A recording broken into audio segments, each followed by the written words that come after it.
let's get going.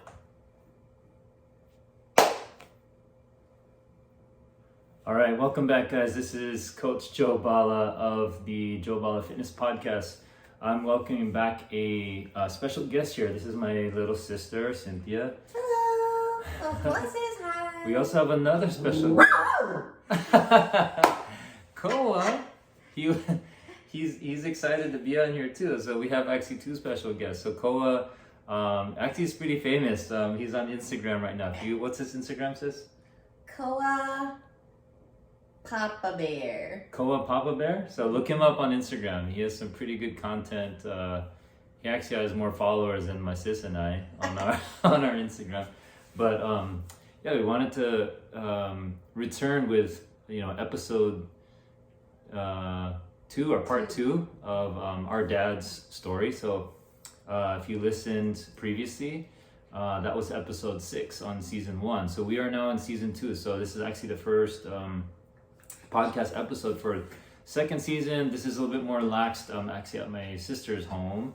Our dad is in that photo right there. And we have a special historical piece there, right there. That's actually our dad's guitar that he used to play when he was a young man, right? And so we want to get more of his story out there, and this is part 2 of that. So the last episode we talked about, what did we talk about?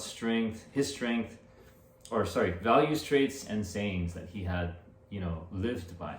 And he then instilled in my sister and I. So we live our life and run our businesses in the way we conduct our business, using everything he taught us and instilled in us. So that's what we're coming back to kind of share more about that.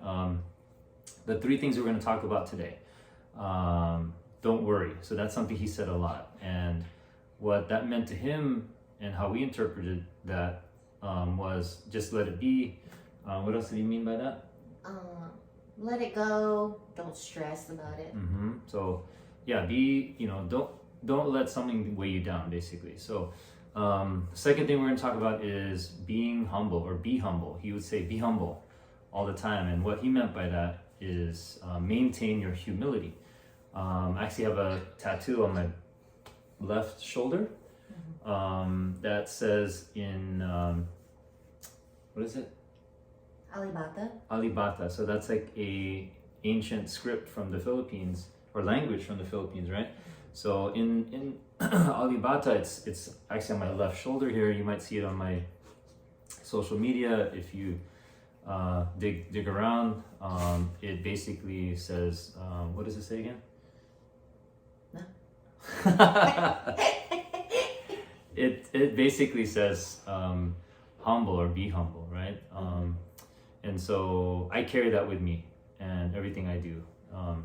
And my sister does the same thing in the way she carries herself in her life, and how she runs her businesses. So the third thing we're going to talk about is be active. So he didn't say be active. He actually just took action and had us do active things when we were kids. So he instilled in us the importance of movement, or getting movement in. So and we'll talk about that in a bit, but basically getting outside, doing things that we enjoyed and had fun with, but also spending quality time together. So sis, do you want to start with don't worry? So what we want to share with the audience is how do we practice what dad taught us, in life and in our business. So for me, when dad always said don't worry, which I do have tattooed on me as a memory of the 2 words he always said, and it's like a constant reminder. So for in life, I feel like it means release what you cannot change or control, and let go of the negative people who try to bring you down with their hurtful words. Growing up, I was bullied, and I had a hard time, and I would always cry to my dad, and he would always, in a calm manner and a loving manner, he would always tell me, don't worry. And he would explain, why I shouldn't hold on to the negative words that people said to me. I love that. Yeah. For me, don't worry. Dad would say that all the time because that was I would say a worry word. I shared in the previous podcast that I'm introverted, right? A little shy, but I was able to do things, right? So I'm kind of today in the middle between introverted and extroverted. I'm not out there like trying to draw energy by being the energy of the room, but like there's moments where I have to kind of take a step back and disconnect for a bit, and that way I can re-energize and come back and give that energy that everyone else needs from me as a coach. So Dad would always tell me, don't worry. He would say, like that, don't worry, right? And then and I was like, what do you mean, Dad? And like I was a little bit emotional as a kid, emo, if you will. So I had to learn to first listen and then understand what he meant by that, and then apply what he would say. So an example is I can share this. My wife and I, back then as a girlfriend and I, it was hard for us to be together because we had some difficulties on both sides of our families, and it wasn't accepted at that young of an age. So my wife and I, we got together as boyfriend girlfriend when I was 13. Was it 13? 13 and 12. That's a long time ago. I'm 44 today as we record this, or now as we record this episode. So Dad would always come to Dad and tell him about those situations where our mom would like stress me out because I was with, my wife or Jackie at the time, and it was hard. It wasn't accepted, and it took a long time for us to get to the point where we were okay, accepted to be, being together. And he always reminded me, don't worry. So take that, saying, take that statement to heart. Like in life, it's very, very important to not not linger on certain stressful situations. Just accept it as it is, understand what's going on, and then move forward, to the best of your ability, right? How do you practice that in your business? What do you do in your business? So business-wise, for me, like, as a tattoo studio, a lot of people think that we just go off the wall and do like things inappropriately, but I'm very like, I don't know the term to use. Structured. I'm a very structured business owner, regardless of, the stigma that tattoo shops have. So we have a mission statement that we don't tattoo fingers, hands, faces, necks. I have a responsibility to our youth and our community, and I stand by our mission statement, and I just have to trust that others will respect and appreciate the way that we run our business. And for those that don't, they move on to the next tattoo studio. And those that do respect our mission statement, then they become clients, and they become long clients for us. So I can't worry about what anybody thinks about how I run my business, because at the end of the day, it's my and my husband's business, and we choose to run it morally, ethically, and with a responsibility to our youth and our community. Amazing. What's your tattoo shop, sis? It's Mars Inc. Tattoo Studio, located in San Jose, California. We are going on 7 years in February, so check us out. Wow. She inspires me, guys. They both inspire me. So how do I practice don't worry in my business? I mentioned earlier that I struggled as a youth taking what others said about me and just, lingering and holding on to how I felt in that initial moment. And even, up until recently, like with my personal training business, Joe Bala Fitness,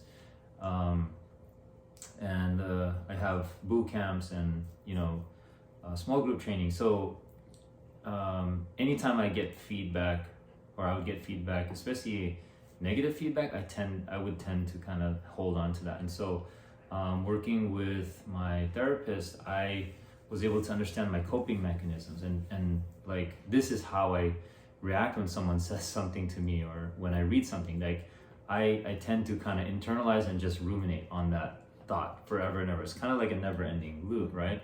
And there's certain steps that I take now that I have to do to implement and cut that, cycling pattern. So simple thing to break that, if you have issues like that, because it can lead to anxiety, and I battle anxiety myself. I've shared that many times before. So I have to break it. And how do I break it? I go into my journal and I write down, what am I feeling at that moment, and how am I reacting to it? And then I take that and I turn it into a positive. Okay, so if I get this feedback or this negative information or comment, how can I be better? And so I look at ways of optimizing myself, optimizing my business. Maybe I need to learn something new so that I can pay that forward to my clients and my students, so that I run my business better. So yeah, hopefully you can take what my sister and I shared with respect to don't worry, let it be, let it go, forward on your life and your business. The second topic we're going to talk about today is something our dad would say: be humble. So being humble, in the way we interpret it, is just hanging on to, or being mindful of humility, right? So humility is one of those values and traits that is hard to acknowledge sometimes, and be mindful of, right? So like, how do you practice what Dad said in that regard, in life?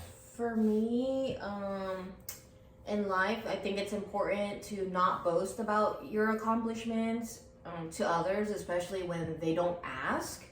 And don't be prideful or arrogant, and take the time to listen to others. Like, if somebody's speaking to you, take the time to actually listen and understand what they're saying before you put your 2 cents in, or cut them off and don't even hear what they're really trying, like their point that they're trying to come across.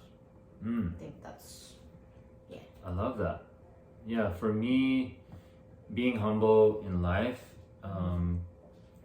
it comes down to like family. So back when I was an engineer, and even today as a business owner, coach, trainer, I have to remain humble and remind myself to stay grounded through that humility.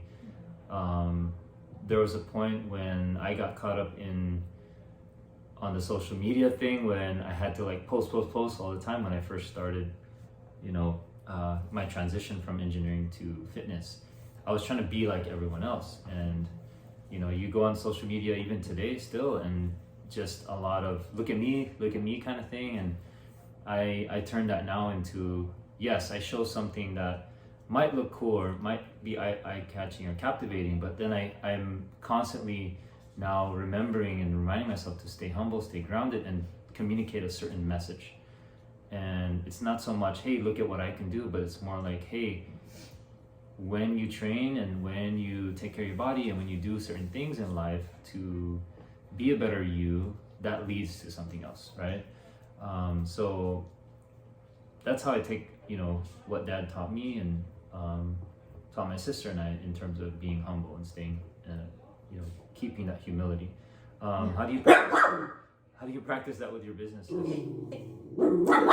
So for us, in our place of business, we have a sign that says, work hard, stay humble. With that, I'd like to say, work hard, stay humble, and be kind.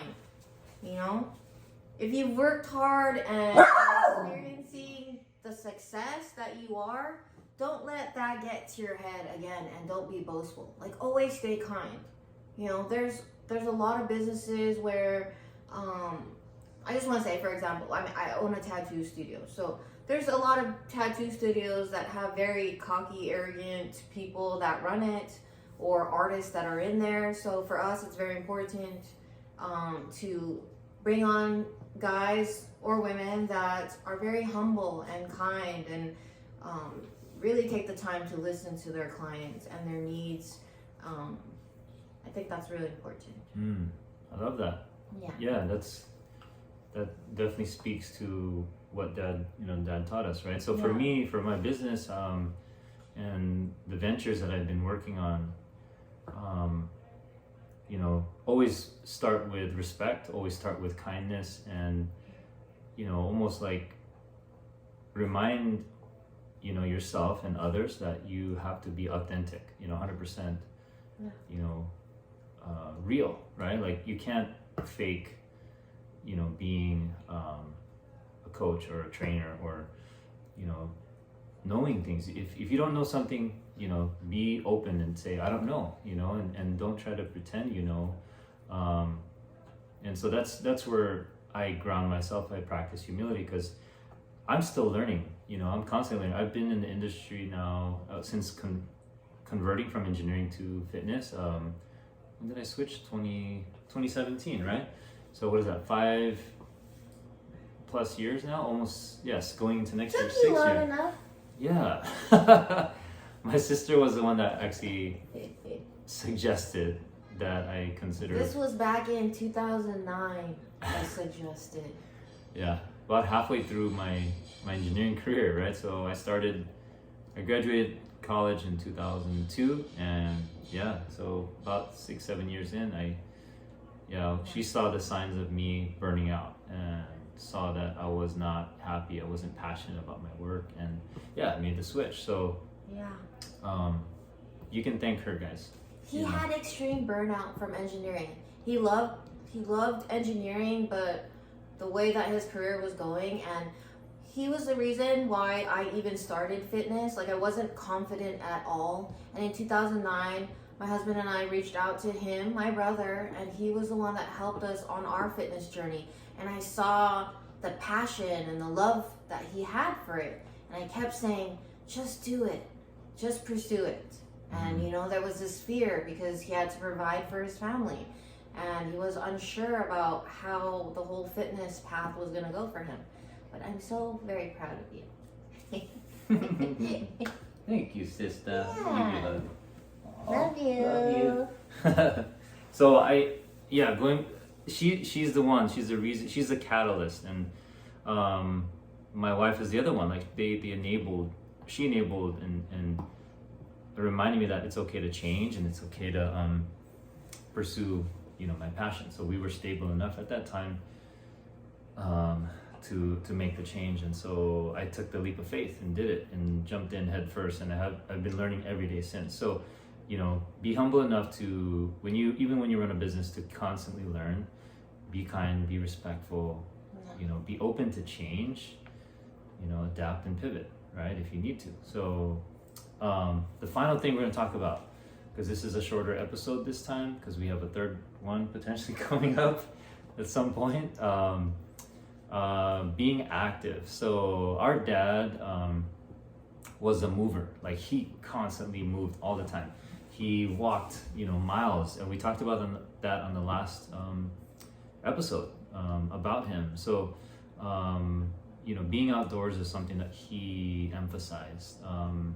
Play was another thing that he emphasized. Yeah, he took us outside all the time. All the time. Yeah. So the reason my sister and I love being outdoors, the reason my sister and I love being active, skateboarding, roller skating, bike ride, being at the beach, climbing trees. Yes, and that's where my love for ninja and Spartan came about, because our dad enabled us to play. He promoted, he encouraged us to do that. And then I think we talked about in the last episode, I got in trouble for being so active, climbing things, jumping things, and my sister got hurt as a result. She's alive now, so see. Bad kuya. But yeah, how do you practice? I don't know if we can say that in business, but how do you practice in life what I dad just taught feel us? like observing Dad and how he was, he always made it a priority to start his days with a walk outside, whether it was to the park or to our auntie's house down the street. Well, it wasn't really down the street, but it was like miles away. But he would walk there. And I think as busy as life gets for us, and well, for me, like being indoors all day for work, I think it's important to stop, walk outside, take a deep breath, look at your surroundings, like nature, the trees, the sunshine, the sky, like all of that is important. And I think it calms me down and it grounds me. So that's a constant reminder from our dad that, you know, stopping to take care of yourself by daily walks or a run and just being outside and enjoying what Mother Nature has to offer is important. I love that. Yeah, so important. Like, yeah, my practice in terms of managing my mental health and ensuring I do that through self-care is, like my sister said, getting outside, you know, grounding ourselves. So I can share this with you guys. Sometimes I feel like so anxious that I'll drive to a beach, take my shoes and socks off, and just stick my feet in the sand. It's called grounding. Yeah, such a powerful thing. Just grounding yourself reminds you that, hey, you know, slow down, check in with yourself, you know. I practice just sitting there and meditating. So I'm still in the, you know, early stages of learning how to meditate. I use this app. I think I've shared it on my Instagram. Is it called Waking Up? I think it's called Waking Up. But yeah, so that app I learned through my colleague Philip Levy from Burlingame Fitness. So, you know, we were having a conversation one time when I was reconnecting with him during the pandemic to rebuild my business, and he suggested I try that app. So I've been using it since I started, and just getting the grounding through connecting with the earth is so key for me. And you know, practicing the meditation. The other thing I learned about on this journey of recovering from my depression, anxiety, this most recent bout was breath work. So I learned that from a couple friends. One of them, one of my buddies that I used to work with at a gym here in San Jose. His name is Zach Elliott. Find him on Instagram, Zach Elliott Training, I think, or _training. He taught me about, you know, outside of the breath work as well, you know, incorporating that with mobility.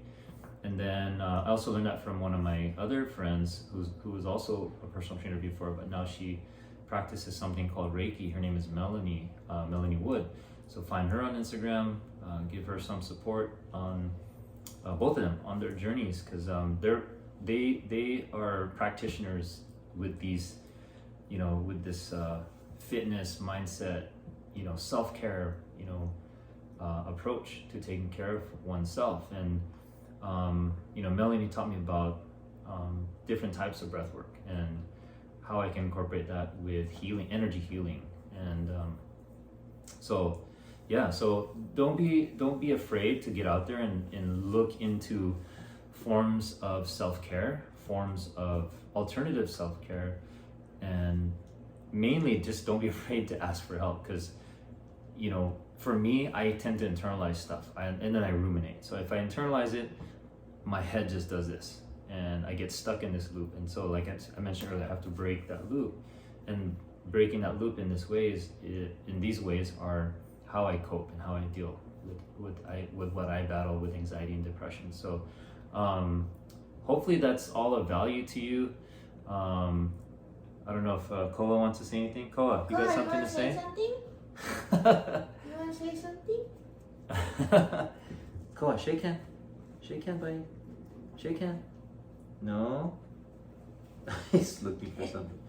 Koa. So thank you guys for joining us on this episode. My sister has to actually get somewhere. She's gonna go take care of herself through training, through movement. I gotta go spend some time with my family. Quality time, very, very important. Don't forget that too. We'll talk about more about that in the next episode. Koa will probably be bigger.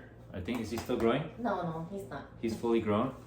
Oh yeah, I wanted to share a quick tip or a quick funny story. So my sister thought he was a Maltipoo. Maltipoo. What is he? Do you know? He's a Bichon poodle mix. So Bijipoo. Bijipoo. All right, shake hand. Good boy. Bijipoo. He's a Bijipoo. So make sure you follow Koa on was it Koa Papa? Koa.papabear on Instagram. He will give you smiles when you're feeling sad. Look at his face. Such Yes, a the good look. Papa Bear. My sister, what's your Instagram? Where can people follow you? Humblehearted_sin or Marzate Tattoo, New Skin Pop-Up Clinic, or Humble Hearted. Wow, she has a lot of businesses. She, like I said, she inspires me. You can find me on Ninjoneer. That's my personal, Instagram where I share my story, as an athlete, as a coach, trainer, some of my family life. My business is under Joe Bala Fitness at Joe Bala Fitness, and in the bio you'll find other links to Deca.Bay Area. I gotta talk about that in the next episode, so look out for that. Deca.Bay Area, Bay Area.OCR, that's Spartan OCR training with my brother Coach Pete. Shout out Coach Pete. Am I missing anyone else? And if you want to train with me, come find me. Go to my website, joebalafitness.com. You'll find me at local gyms in the Bay Area, San Jose, Brick House. Shout out to George. I mentioned Philip Levy at Burlingame Fitness and Redwood Fit. That's Dave and Raphael. Who else am I missing? Am I forgetting? CrossFit of Fremont. CrossFit of Fremont, Ikala, Joel, Liz, and family, and everyone over there. I appreciate you guys. Thank you for listening. This is Coach Joe. We are out. Bye. Aru.